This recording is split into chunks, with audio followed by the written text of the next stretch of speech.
오늘 주시는 하나님의 말씀 창세기 49장 28절에서 33절까지 보시겠습니다. 이들은 이스라엘의 12지파라. 이와 같이 그들의 아버지가 그들에게 말하고 그들에게 축복하였으니 곧 그들 각 사람의 분량대로 축복하였더라.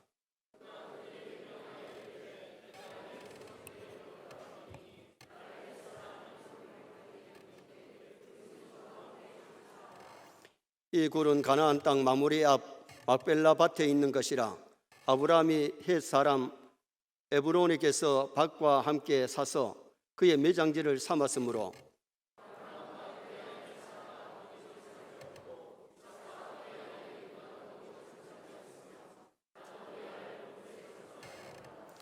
이 밭과 거기 있는 굴은 헷 사람에게서 산 것이니라. 야곱이 아들에게 명하기를 마치고 그 발을 침상에 모으고 숨을 거두니 그의 백성에게로 돌아갔더라. 아멘. 한번 따라 하시겠습니다. 숨을 거두니 그의 백성에게로 돌아갔더라. 금년 한 해 서영교회 모든 성도들이 후회로운 인생을 살지 말고 승리의 인생을 살아가시기를 주님의 이름으로 축원합니다. 본문의 야곱은 마지막에 12아들을 축복하고 유언을 남긴 다음에 하나님의 부르심을 받아서 천국 갔습니다. 한마디로 말하면 멋지게 살았고 멋지게 죽었고 멋지게 천당한 사람입니다.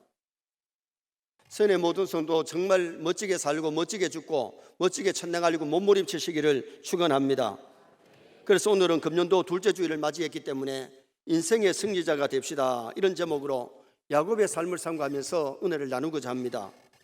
창세기를 통해 야곱의 인생을 살펴보면 어두운 부분도 없지 않아 있습니다. 눈 어두운 아버지 속이고 축복기도 받은 것이나 형님의 장자의 명분을 빼앗으려고 한 것은 분명히 잘못된 겁니다. 그러나 그에게는 아름다운 부분들이 정말 밝은 부분이 많았는데 아버지 기도받고 외갓집에 가서 열심히 일을 해가지고 20년 만에 거부가 되어서 돌아옵니다. 이거 물질의 축복인데 선의 성도들도 물질의 복도 받으시기를 축원합니다. 아들 12, 딸 하나 잘 키웠습니다. 한 사람도 아버지보다 먼저 간 사람이 없고 자녀들이 잘 자랐어요. 이건 자녀의 축복이지요. 그 다음에는 야곱 강가에서 기도하다가 하나님 만나가지고 분이엘, 거기서 야곱이가 변해서 이스라엘이 됐는데 이스라엘의 뜻이 뭐냐? 이스라엘의 뜻이 하나님께서 다스림이란 뜻도 있고 승리자란 뜻이 있어요. 하나님 만나면 인생의 승리자가 됩니다. 금년 한 해 우리는 반드시 야곱처럼 승리의 인생을 살아가셔야 돼요. 그리고 147세에 장수되도록 살았는데 147세에 장수하여 살다가 하나님의 부름받아서 천당을 갔는데 그는 자녀들에게 효를 받으면서 노연히 복된 삶을 살았어요. 그리고 11째 아들 요셉이 애굽의 국무총리 돼가지고 국무총리 아버지 만민의 존경을 받으면서 그렇게 살다가 돌아갔는데 그 장례식이 성경에 나오는 장례식 중에 가장 거창한 장례식, 국무총리 아버지였기 때문에 그 장례 행렬이 가나안 땅으로 갈 때에 애굽에서 가나안이 500리 길인데 수많은 사람들이 애굽에서 가나안에 와서 장례를 치르고 돌아가는 모습이 나와요. 그럼 야곱이 복을 받고 승리의 인생을 산 비결이 뭐냐? 첫째는 하나님 중심의 삶을 살았기에 승리의 인생을 산 겁니다. 하나님 중심의 삶을 금년 한 해 살아가시기를 축원합니다. 개혁주의 3대 정신이 하나님 중심, 성경 중심, 교회 중심입니다. 야곱이 하나님 중심의 삶을 산 것은 무엇을 보아서 아느냐 하면 하나님의 복을 아주 귀중하게 여겼어요.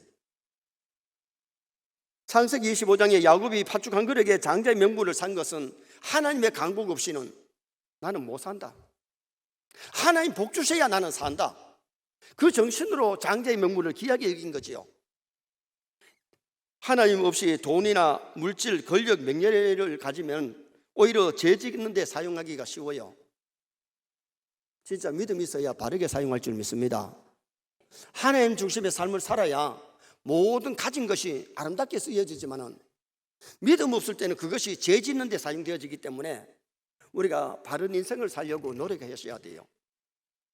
우리가 잘 아는 야곱의 할아버지 아브라함이 믿음의 조상이고, 하나님이 아브라함에게 너는 복이 될지라, 복덩어리가 될지라, 그러면서 너는 나의 친구라 그래요. 얼마나 하나님과 가까웠으면 하나님이 나의 친구라 그러겠어요. 저 하늘의 별을 봐라, 별 하나 나 하나 별 둘 내 둘 하면서 별을 쌀이면서 하나님과 가까웠던 아브라함. 그런데 창세기 16장에 가면 믿음의 사람 아브라함이 큰 에러를 범합니다. 실수를 저지릅니다.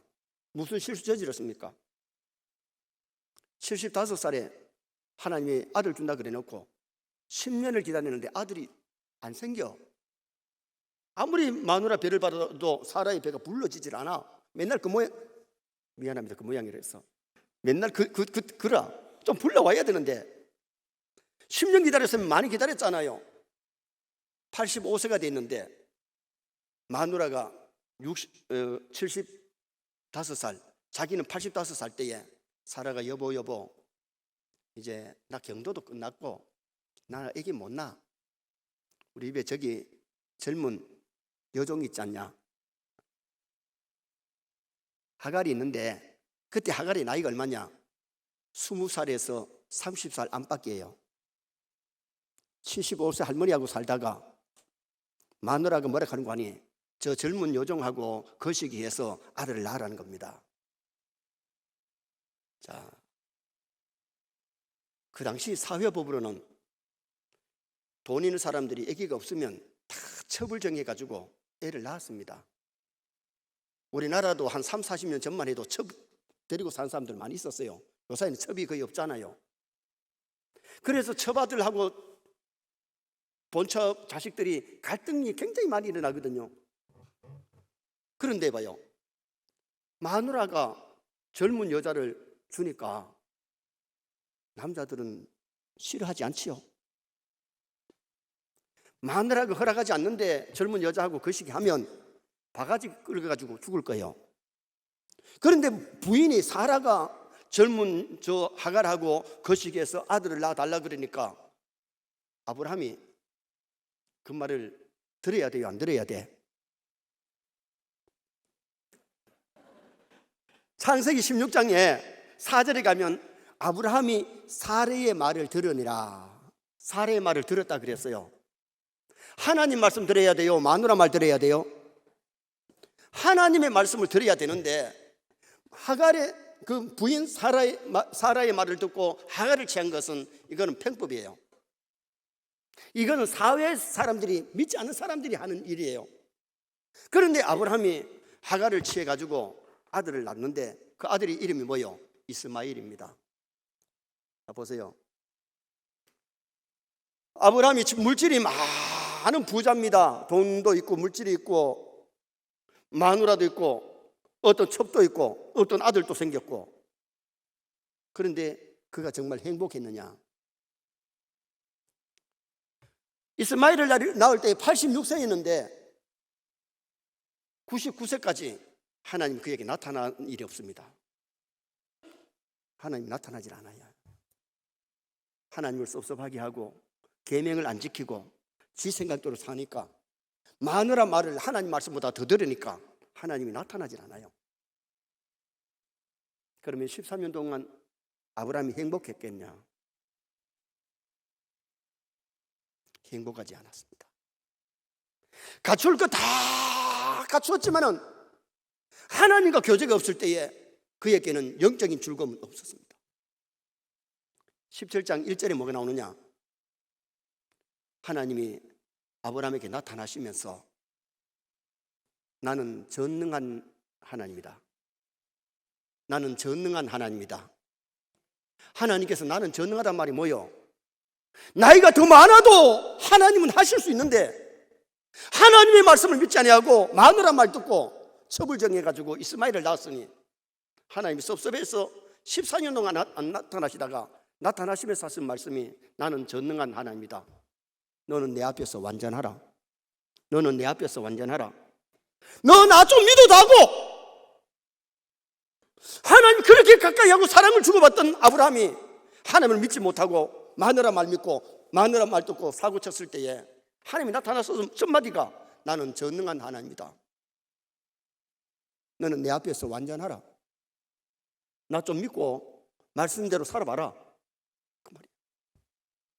그리고 하나님이 이삭을 주시는데 100세에 99세에 그 말씀 듣고 100세에 이삭을 낳았잖아요.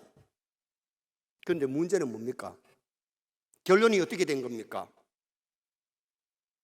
지금 이스라엘의 야곱의 잔손들하고 아랍인들은 이스마엘 족인데 3000년이 넘었는데도 아직까지 싸우고 있습니다. 인간의 생각대로 평법대로 했더니 결과가 좋은 것이 아니고 그 자식들이 그렇게 물고뜯고 싸우고 전쟁하고, 며칠 전만 해도 미국 국기와 이스라엘 국기를 아랍인들이 불태우는 걸 여러분 이란인들이 불태우는 거 보셨잖아요. 미국에는 유대인들이 참 많습니다. 아직도 이스라엘 이삭의 아들들과 이스마엘의 자손들이 싸울 때에 아브라함이 천당 가서도 내려다보면 자기 자식들끼리 후손들끼리 싸우고 있을 때에 마음이 편하고 기쁘겠느냐. 우리 선의 성도들이 금년 안에 하나님 중심으로 사시기 바랍니다. 내 중심으로 내 생각대로 평법으로 사는 것이 아니라 하나님의 말씀대로 살면 하나님 반드시 복 주고 복 주십니다. 성공의 열쇠가 예수 그리스도께 있고 하나님께 있는 겁니다. 그렇지 않으면 공술에 공수고 빈손으로 따라 빈손으로 가는데 죄만 짓고 가면 안 되잖아요. 하나님 없는 부자가, 하나님 없는 박사가, 하나님 없는 사장이 종착역은 어디냐? 지옥입니다. 그래서 우리는 금년 한 해뿐만 아니라 하나님 앞에 가는 그날까지 하나님 중심으로 살려고 노력해야 되고요. 그리고 이 야곱은 예비의 생활, 제단 쌓는 생활을 잘했는데 창세기 28장에 루스에서 잠을 자다가 하늘의 사자들을 들이지고 천사가 우러나니라 하고 하나님의 음성이 들렸을 때 일어나자마자 베개에 있던 돌을 세워놓고 기름 한 면 제산을 거기 부어드리면서 하나님 잘 섬기겠습니다, 온전한 11조 드리겠습니다. 그리고 하나님 앞에 서약하고 하나님에 가서 거부가 되어 돌아오잖아요. 여러분, 하나님 중심의 삶은 예배 성공해야 될 줄 믿습니다. 예배 자꾸 빠뜨리는 사람이 하나님 중심이라고 말할 수 없어요. 예배를 통해 사는 영광 돌리고 예배를 통해서 은혜 받아야 영이 사는 거지, 예배를 자꾸 빠지면 하나님하고 멀어지는 거예요.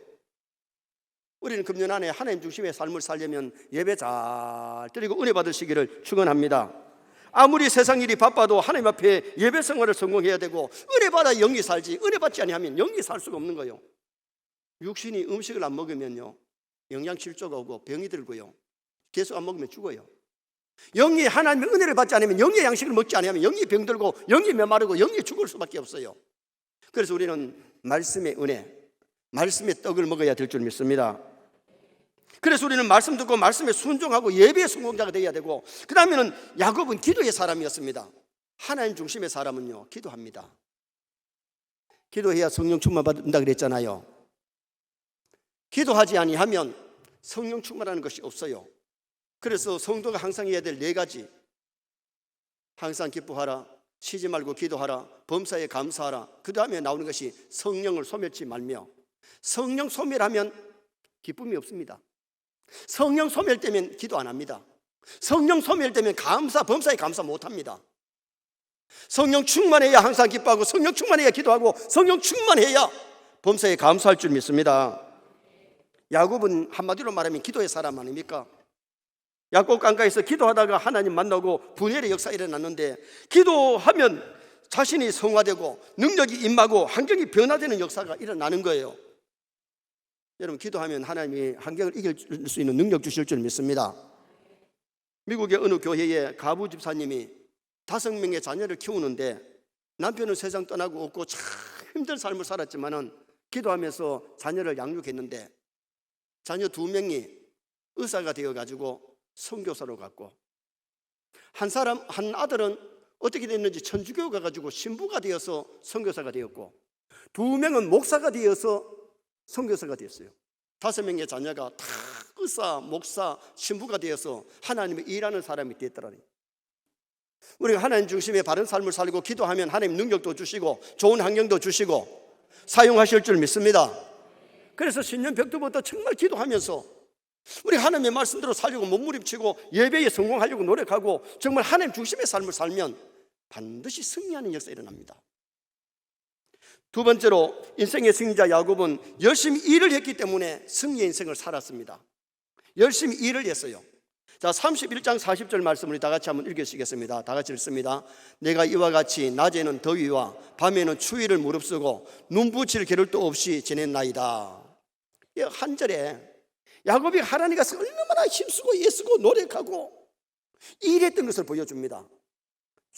춥다고 쉬고 덥다고 쉬는 것이 아니라 추위와 더위와 싸우면서 눈부칠 겨를도 없이 막 잠깐 잠자고 일어나서 일을 하면서 그렇게 해서 거부가 됐어요. 야곱이 축복기도 받았다고 해서 12시하고 놓은 것이 아닙니다. 놀고 얻어먹으면 거지근성입니다. 놀고 빼앗으면 도적과 강도가 됩니다. 사람은 일을 해서 밥을 먹고 일을 해서 베풀면서 살아야 될 줄 믿습니다. 그래서 데살로니가전서 3장 10절에 일하기 싫어하거든 먹지도 말게 해라. 하나님은 게으른 자에게 복을 주시는 것이 아니라 부지런한 자에게 복을 주시는데, 학생은 열심히 공부해야 되고, 농부는 농사 짓고, 직장인은 직장인에 충실하고, 사업가는 열심히 사업하면서 돈을 벌어야 돼요. 여러분, 신앙인도 돈 벌어야 됩니다. 열심히 일하시기 바랍니다. 그래서 돈 벌어가지고 선한 일하고 아름답게 살아야지, 내가 일하지 아니하면, 돈 벌지 아니하면 남에게 도움받고 손 내밀어야 돼요. 예수 믿는 하나님의 아들, 딸이 믿지 않는 형제들에게 자꾸 손 내미는 거 좋은 것 아니에요. 돈 벌어가지고 복 받아가지고 남에게 좀 베풀고 가난한 형제들 좀 도와주라 하여 아멘도 안 하시잖아요. 여러분, 베풀 수 있는 복이 임하기를 축원합니다. 열심히 사업하고 열심히 돈 벌어가지고 정말 하나님 기뻐하는 일, 선한 일 많이 하다가 하나님 앞에 가야 되잖아요. 새마을 노래에 보면 땀 흘려서 일하고 푸른 동산 만들어 알뜰살뜰 가꾸세, 정말 땀 흘리며 일을 해가지고 이 아름다운 나라를 만들고 가정을 만들어야 돼요. 또 노래에 보면 이런 노래 있어요. 올해는 일하는 내 노래 있잖아요. 올해는 일하는 내 모두 나서라, 새 살림 읽게 우는 태양이 떴다, 새로운 뜻 부푼 꿈을 일손에 모아 가난을 물리치자 행복을 심자. 여러분, 가난을 물리치려면 일해야 될 줄 믿습니다. 행복을 심으려면 일해야 돼요. 우리 세뇌 성도들 중에는 노는 사람이 없고요. 여러분, 일자리 없는 사람은 서로 좀 일자리 좀 봐줘가지고 지지도 시키고요. 라면 아무도 안 하신다 하니까 선한 일 좀 하라 하면 안 해요. 여러분, 세연교회 오면 서로 도와야 될 줄 믿습니다. 영적으로 은혜 받아서 신앙생활 잘하도록 도와주고, 육적으로도 가난한 사람이 부자 될 수 있도록, 잘 살 수 있도록 도와주는 것이, 그게 우리 성도들이 해야 될 일입니다. 왜 부지런히 일해야 되느냐? 먹고 살기 위해서 일해야 돼요. 창세기 3장 19절에 내가 흙으로 돌아갈 때까지 얼굴에 땀을 흘려야 먹을 것이라. 범죄한 아담 하와에게 일해야 먹고 살고 땀을 흘려야 된다 그랬어요. 먹어야 살기 때문에 일하고 먹어야 되잖아요. 속담에 보면 건강상도 식후경이라 그랬어요. 사람이 먹고 구경하고 먹고 일해야지, 안 먹고는 일 못하잖아요. 안 먹고는 구경 못하잖아요. 10계명의 네 번째 계명이 엿새 동안 힘써 내 모든 일을 하고 일해야 되는 날을 쉬라 그랬어요. 우리가 먹고 살기 위해서 엿새 동안 힘써 일해야 돼요.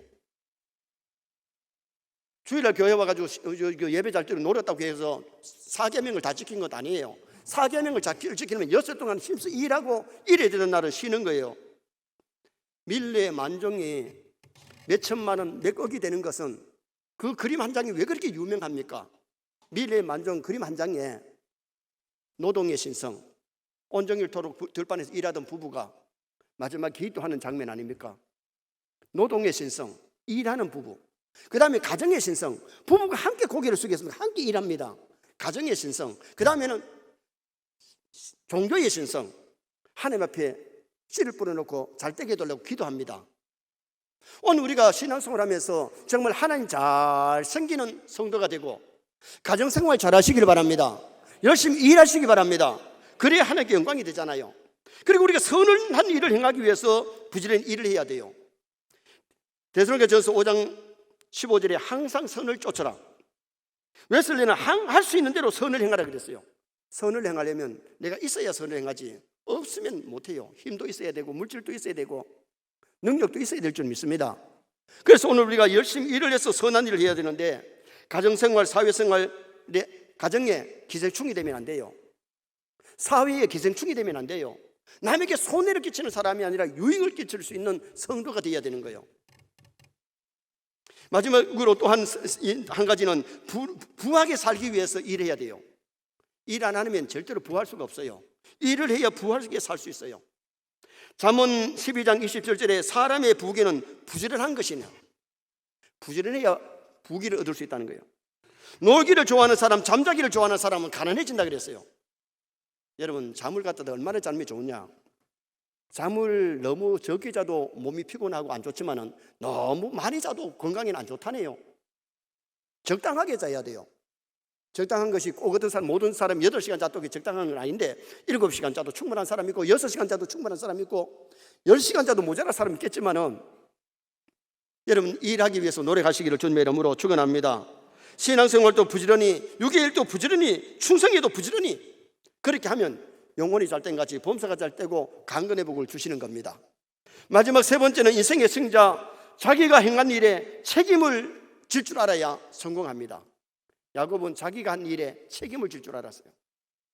창세기 32장에 야곱이 외손촌 집에서 돌아올 때에 형님이 400명의 구사를 거느리고 옵니다. 20년 전에 한번 쏘겠다고 형님이 쫀쫀하게 400명의 구사를 거느리고 나와. 쟤는 인간도 아니다, 쟤는 형님도 아니다, 형님이 저럴 수 있나, 그렇게 생각하지 않았어요. 아하, 내가 20년 전에 형님을 너무 가슴 아프게 했구나, 내가 잘못됐어. 야곱은 자기 잘못을 깨달았습니다. 그래서 뭐 되느냐, 형님의 마음을 풀게 하기 위해서 형님께 선물을 보내는데 암양 200마리, 수양 20마리, 암염소 200마리, 수염소 20마리, 그리고 수소 새끼들을 보냈다 그랬어요. 지금 우리나라 돈으로 환산하면 거의 1억이 넘는 선물을 보냈어요. 그래 놓고 약국 강가에서 하나님 앞에 엎드려서 기도하면서 회개했죠. 우리가 중요한 것은 내가 한 말이나 행동에 책임을 져야 될 줄 믿습니다. 사람이 자기 한 말에 책임을 안 지고 자기 한 행동에 책임을 안 지면 무책임한 사람이에요. 하나님은 무책임한 사람을 기뻐하지 않아요. 야곱처럼 책임질 줄 아는 사람, 야곱 강가에서 하나님 앞에 회개하고 도와달라고 기도하고 그 다음 아침에 태양이 떠오르는데 형님이 저쪽에서 옵니다. 형님을 보자마자 야곱이가 엎드려서 절을 합니다. 또 몇 발 좀 걷자마자 또 엎드려 절하고 절을 하는데 에서가 보니까 20년 전에 안 하던 짓을 합니다. 한 번도 형님 대접을 한 적이 없습니다. 장자의 명분 뺏으려고. 그런데 형님 앞에 절을 하고 앞서 선물 보낸 것 에서가 기억하고 있잖아요. 그랬을 때 마음이 물같이 녹아가지고 달려오더니만 아우야 형님아, 10달 동안 어머니 뱃속에서 같이 자랐던 쌍둥이가 헤어졌다가 20년 만에 만나가지고 형제를 나누면서 화해가 이루어지는 그 장면이 나타나잖아요. 오늘 우리 성도들이 가정에서나 교회에서나 직장에서 책임을 완수하시기를 주님의 이름으로 축원합니다. 책임질 줄 모르는 사람보다 더 어리석은 사람 없어요. 우리는 잘못된 것 하나님 앞에 회개하고 사람에게 빚진 것 있으면 갚고 풀 것을 풀어야 돼요. 그뿐만 아니라 49장에 가면 자식들에게 부모의 책임을 다하는데 12아들 놓고 축복기도 합니다. 자기들이 한 대로 축복을 빌고 마지막에 유언을 하고 하나님의 부름을 받아서 세상을 떠났던 야곱, 자식들에게 부모 노릇을 다 했어요. 많은 사람들이 부모라고 해서 자식들한테 대접만 받으려고 그러면 안 돼요. 부모 노릇 잘하고 대접받아야 돼요. 제가 늘 우리 자녀들에게 부모 공경하라 그러는데 여러분, 부모도 부모 책임 다 해야 될 줄 믿습니다. 부모가 부모 책임을 제대로 못하면 나중에 부끄러워요. 부모로서 책임, 자식으로서 책임, 남편으로서 아내로서 책임을 다할 수 있는, 가정에서나 교회에서 책임을 완수할 수 있는 그런 성도가 되어야 주님 앞에 설 때에 칭찬 상급받을 수 있는 성도가 될 수 있는 겁니다. 야곱은 형님께 동생 책임, 자식들에게 부모의 책임, 그리고 세상 떠나는데 무엇보다도 자기에게 주어진 사명을 잘 감당했던 사람입니다. 그리고 노인이지만은요, 영성이 얼마나 깊은지 자식들에게 축복할 때에 그 내용을 읽어보면 아주 영성이 깊어요. 그리고 장례가 아버지 돌아간 다음에 장례식이 아주 거창하게 이루어졌어요. 미국의 17대 대통령이 누군지 여러분 잘 아실 겁니다. 16대 대통령은 링컨이고 17대 대통령이 앤드루 존슨인데, 이 존슨, 17대 대통령 앤드루 존슨, 여러분 이분이 재임 기간에 세계적인 안목으로 뭘 했느냐 하면 알래스카 땅을 샀어요. 그 땅을 얼마에 샀느냐 하면 720만 달러에 알래스카를 샀는데, 앤드루 존슨은 가난 때문에 학교 근처에도 가보지 못했고 10살 때에 양복집에서 직공으로 재봉 기술을 익혔고 18살 때에 구두 수공 딸과 결혼을 했는데 그 부인한테 글을 배웠어요. 자기 개발에 힘써서 사회 경험을 쌓으면서 응변가로, 명필가로 변해 갔습니다. 1862년 링컨 대통령은 존슨을 테네시 주지사로 임명했고 그 후에 상원 의원으로 활약하다가 링컨 대통령을 보좌하는 부통령이 됩니다. 링컨 대통령이 암살되자 대통령 직무를 대행했고 제17대 대통령 후보가 됐는데, 상대편은 선거운동을 내내 배우지 못한 사람, 양복점 직공의 경력을 막 들추어서 비웃고 조롱했습니다. 그때에 존슨은 저는 양복쟁이 출신 맞습니다. 그러나 그것에 대하여 부끄럽거나 수치스럽다고 생각하지 않습니다. 그 일을 할 때도 저는 언제나 1등이었거든요. 저는 지금까지 예수 그리스도가 초등학교를 다녔다는 말을 들어본 적이 없습니다. 예수 그리스도는 무학이지만 인류의 지도자로 영원 불멸의 생명으로 우리 마음에 남아있지 않습니까? 그리고 큰 소리를 하면서 선거했는데 17대 대통령이 됐어요. 알래스카가 미국 국토의 면적 5분의 1이 되고 남한의 17배나 되는 엄청난 큰 땅덩어리입니다. 원래 이곳은 제정 러시아 땅이었는데 존슨 대통령에 의해서 동의도 없이 당시 72만 달러에 그저 주답시피 한 거예요. 그런데 알래스카에 추적해 보니까 석유 매장량이 1천억 벨러, 석유값만 해도 산 가격의 7만 배가 된대요. 당시 미국인들은 쓸모없는 땅을 샀다는 이유로 비난을 빗발쳤지만은 가장 어리석은 거래라고 비난하고 조롱했으나 알래스카의 가치를 모르고 사람들이 비평했지만은 가치를 알고 미래를 보는 존슨은 그 알래스카를 사들였다는 겁니다. 우리는 내 앞만 보는 것이 아니라 멀리를 좀 볼 줄 알고 좀 폭넓게 사시면 좋겠습니다. 정말 가치 있는, 값어치 있는 삶을 살고 남들에게 유익을 끼치고 후손들에게 아름다운 것을 영향을 미칠 수 있는 그런 삶을 살아가도록 노력하셔야 돼요. 결론을 짓습니다. 금년 한 해뿐만 아니라 남은 여생 인생의 승리자가 되십시다. 인생의 승리자가 되십시다. 하나님 중심의 삶을 살아야 됩니다. 예배 성공자가 되고 기도 생활해야 됩니다. 열심히 일해야 되는데 선을 행하고 영육간 정말 하나님 앞에 값어치 있는 일을 할 수 있어야 되고, 자기 한 일에 책임을 질 줄 아는 사람, 말과 행동에 책임을 질 줄 알고 미래를 보면서 아름답게 살아가는 승리자가 되시기를 주님의 이름으로 축원합니다.